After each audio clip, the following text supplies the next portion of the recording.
Now, COVID-19 infections are again on the rise in the Chinese city of Shanghai. Officials reported more than 22,000 cases this morning. That's another new daily record. Most cases are asymptomatic, though infections showing symptoms are climbing. The numbers have surpassed the daily peak seen in Wuhan some 2 years ago, prompting several other Chinese cities to tighten curbs. Shanghai remains under lockdown with no indication when that might be lifted. Some residents tell CNA they've had to ration their food as their stockpile dwindles and deliveries of supplies remain scarce. Lo Min reports. What was originally a 4-day total lockdown on each side of the city turned out to be much longer than anyone expected. With residents ordered to stay indoors and limited manpower to deliver daily necessities, many find themselves out of food and drinking water. Every day is an ordeal to secure supplies. I have to wake up at 6 a.m. every day just to buy food. So online groceries, but usually they sold out in a matter of seconds. So, I'm still trying to buy every day. I only have one more day left of food. So after my dinner later, tomorrow it's going to be a bit worrying. We're only eating white rice, but it's still food.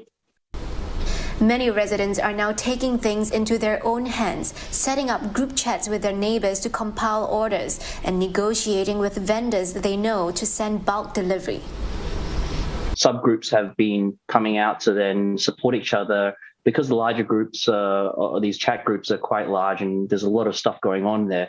For procurement of food, now there's like minimum orders, sometimes 3,000 kwai, 9,000, 6,000, whatever it may be. So we group ordering, and those people who want to buy just chip in and say, look, we want X amounts of this, and then we build up a certain amount, and then we get it ordered and delivered.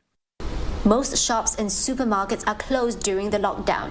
This online supermarket, for instance, is running on only 20% of its usual manpower, as most of their staff remain in lockdown. Special permits are given to essential workers to exit their compounds during this period. Some delivery riders belong to this privileged group, but they are facing a dilemma. 很多的社区，他们跟快递小哥说，你们即使有工作证明和48小时证明的话，你们也只能2选1，就是或者你选择封在家里，或者你选择出去，但是你不能再回来了。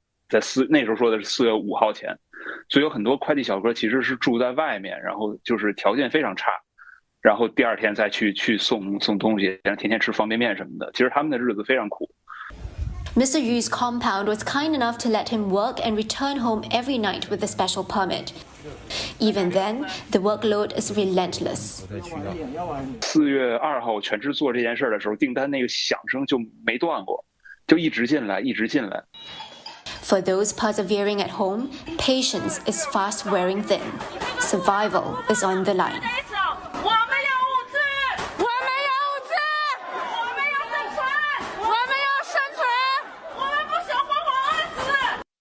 Shanghai officials have said that they will do all it takes to address the problem of food procurement and release selected wholesale markets, distribution centers, and e-commerce warehouses from strict lockdown to ease the logistical crunch.